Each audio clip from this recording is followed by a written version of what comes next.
Hello everyone, I hope you are doing well. Today we'll talk about how to fix or how to solve the problem of emulated on the application of Pokemon Go. You will go here to settings. As you see, we will go here to settings in the first. Then we click on apps, default apps, app settings. In this page,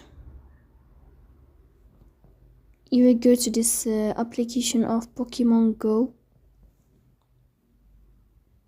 Here in this page of app info, you will go to first stop and you will click OK. Here you will enter to the window of storage.